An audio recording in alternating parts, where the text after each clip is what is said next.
तो फाइनली जिसका इंतजार था, कांतारा चैप्टर 1, उसका जो ट्रेलर है वो सामने आ चुका है। और ट्रेलर देखने के बाद मेरे होश उड़ गए, और क्यों बताऊंगा आपको। सबसे पहले बात करें तो 2.5 मिनट से ऊपर का ये जो ट्रेलर है, इससे पहले कोई भी टीजर नहीं आया था इस मूवी का। और हैरानी वाली बात यह है कि 2 अक्टूबर को ये मूवी आ रही है। उससे पहले सीधे ट्रेलर डालना ये बताता है कि कहीं ना कहीं ये मूवी जो है वो बहुत खास होने वाली है। खास इसलिए भी है क्योंकि ऋषभ शेट्टी जिन्होंने इस मूवी में एक्ट किया है, जिन्होंने इस मूवी को लिखा है, जैसे कि फर्स्ट पार्ट में लिखा था, उसके बाद वही आपको इस मूवी में देखने को मिलेंगे। और 2022 के बाद 3 सालों तक उन्होंने कोई और मूवी नहीं की, कोई और प्रोजेक्ट नहीं लिया। वो इसी प्रोजेक्ट के लिए लगे हुए थे दिल और जान से, और उनकी मेहनत इस मूवी में, इस ट्रेलर में दिखती है।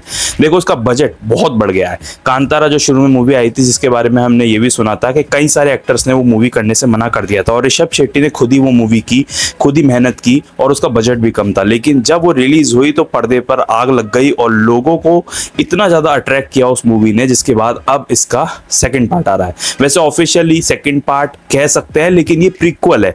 मतलब जो कांतारा जो इससे पहले मूवी आई थी, उसमें उससे पहले क्या क्या स्टोरी चली थी वो इसमें दिखाई जाएगी।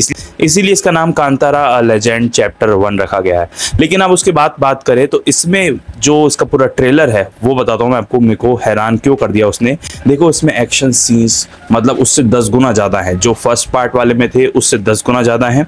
साथ ही में इसके जो सेट हैं वो बहुत बड़े हैं, और जो स्टोरी इसमें डिपिक्ट की गई है वो कहीं ना कहीं गुड वर्सेस बैड के खिलाफ ही है, जैसे कि फर्स्ट पार्ट में थी। लेकिन इसमें एक किंग वाला एंगल ऐड किया है, जैसे कि हमने कांतारा के फर्स्ट पार्ट में देखा था कि एक राजा होता है, वो कुछ जमीन पर हिस्सा अपना मानता है, उसका जो परिवार है वो हिस्सा मानता है, गांव वाले रहते हैं। तो इन गांव वाले का जो एरिया है, इसमें इन्होंने बताया वो कांतारा जगह है, और वहां पर देवता आते हैं, देवताओं की वो जमीन है, और वो लोग जो है वो रक्षा कर रहे हैं। और जो राजा है वो नेगेटिव शेड में दिखाया गया है, अगर हम ट्रेलर की माने तो वो राजा ये सब नहीं मानता, फॉरेस्ट में ऐसा कुछ है भी। और दूसरी बात, ऋषभ शेट्टी का जो कैरेक्टर है वो बहुत इंपॉर्टेंट होगा, क्योंकि उन्हें इसमें एक पूरा वॉर लड़ते हुए दिखाया है, पूरी कॉस्ट्यूम में जो वॉर की होती है वो पहनकर लड़ते हुए दिखाया है। अब सोचने वाली बात यह है कि क्या वो सच में गांव वालों की तरफ से ही लड़ रहे होंगे, या स्टार्टिंग में वो राजा के साथ होंगे। क्योंकि एक सीन ऐसा भी आता है जिसमें वो राजकुमारी उनको पसंद करने लग जाती हैं, और वो कहते हैं कि राजा को इस बारे में मालूम पड़ेगा तो अच्छा नहीं होगा। तो इस तरीके की स्टोरी भी इसमें डिपिक्ट की जाती है। वहीं दूसरी तरफ एक शॉट वैसा आता है जिसमें गाँव वाले बोल रहे होते हैं, जब जब अधर्म बढ़ता है, जब देवता किसी को भेजते हैं या वो खुद आते हैं। इस तरह का एक डायलॉग आया था जिसमें एक धमाका भी आपको देखने को मिलता है, और उसके बाद एक बच्चे वाला सीन आता है जिसके चारों तरफ शेर घूम रहा होता है, टाइगर घूम रहा होता है। तो कहीं ना कहीं वो जो बच्चा है वो मोस्ट प्रोबेबली ऋषभ शेट्टी का ही कैरेक्टर होगा, जिसके अंदर देवता आते होंगे, जो रक्षा करेगा अपने लोगों की। बाकी एक कत्लेआम का भी जिक्र होता है इस ट्रेलर में, जिसमें राजा जो है वो कत्लेआम करा देता है, और उसकी वजह भी यही होगी कि राजा चाहता होगा कि जमीन उसकी रहे।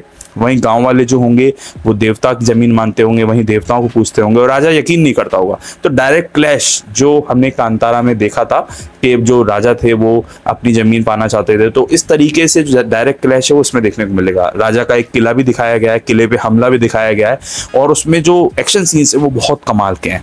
बहुत कमाल के एक्शन सीन्स के साथ जो कंटिन्यूटी इन्होंने ब्रेक नहीं की। कंटिन्यूटी इन द सेंस, जो फर्स्ट मूवी जो आई थी कांतारा, उसमें लास्ट में जाके वो एक जगह पर गायब हो जाते हैं देवता, और वहीं से ये इस मूवी का ट्रेलर स्टार्ट होता है कि उसी जगह पर गायब क्यों हुए, उस जगह पर कुछ है क्या। और इस ट्रेलर के एंड में सबसे खास बात, इस जगह पर देवता है, मतलब वो आप नीचे जाओगे शॉट आता है, और एक रुद्र रूप के देवता आपको देखने को मिलते हैं, जिनका रुद्र रूप है, बहुत अग्रेसिव है। तो वो देवता देखने को मिलते हैं। वहीं पर ये ट्रेलर खत्म हो जाता है। तो ये पॉसिबिलिटी बढ़ जाती है कि इसमें डायरेक्ट जो राजा से टकराव है वो गाँव वाले का तो आपको देखने को मिलेगा, बट इसमें ट्विस्ट किस तरीके से डालेंगे। देखो, स्टोरी का अंदाजा तो बहुत हद तक हमें लग गया ट्रेलर देखने के बाद, लेकिन इसमें जो जो ट्विस्ट डाले गए होंगे वो हम मूवी देखकर ही जानेंगे। और 10 दिन से भी अप्रॉक्स 10 दिन ही रह गए इस मूवी को आने में, 2 अक्टूबर को। और जब ये मूवी आएगी तो कितना ज्यादा कमाल कर सकती है, क्योंकि एक बहुत बड़ा रिस्क ऋषभ शेट्टी ने लिया है कि जितनी फर्स्ट मूवी की अर्निंग थी उतनी कमाई उन्होंने लगा दी है इस मूवी को बनाने में। इतना बड़ा ग्रैंड बजट के साथ, ग्रैंड शॉट्स के साथ, ग्रैंड एक्शन सीन्स के साथ ये ट्रेलर देखने में भी काफ़ी अच्छा है। कलर्स बहुत सुंदर हैं, और एक जिस तरह का डायरेक्शन दिया है वो देखने में ज़रूर मज़ा आएगा। और होपफुली ये मूवी जो है कांतारा फर्स्ट मूवी से भी काफ़ी अच्छी जाए। बाकी ट्रेलर में बहुत अच्छे अच्छे शॉट्स हैं, जिसमें गाँव वालों के शॉट्स हैं, देवता के शॉट्स हैं, गाँव वालों को एक स्टैच्यू, एक पत्थर मिलता है उसके शॉट हैं। तो ये मिस्ट्री तो जगह आती है कि कुछ मिस्ट्री इसमें इन्होंने अभी भी रखी होगी। सिर्फ इतना ही सीमित नहीं है कि देवता वर्सेस राजा या फिर राजा वर्सेस प्रजा, तो इस तरीके की स्टोरी नहीं है, कुछ और भी ट्विस्ट एंड टर्न्स होपफुली इन्होंने डाले होंगे, जिसको देखने के बाद आप ये वेट करोगे कि इसका नेक्स्ट पार्ट कब आएगा। क्योंकि एक सीरीज शुरू की है तो मेरे हिसाब से यहीं पर खत्म नहीं करेंगे, इसके बाद भी एक पार्ट आएगा। फिलहाल इसको देखेंगे, इसको रिव्यू भी करेंगे, लेकिन अगर आप इसी तरह बॉलीवुड या हॉलीवुड की न्यूज़ जानना चाहते हो, मुझसे अलग अलग ट्रेलर, वेब सीरीज या मूवीज़ के रिव्यूज़ जानना चाहते हो, तो भाई जल्दी सब्सक्राइब कर लो। मिलेंगे एक नेक्स्ट वीडियो में, तब तक के लिए थैंक्स फॉर वॉचिंग।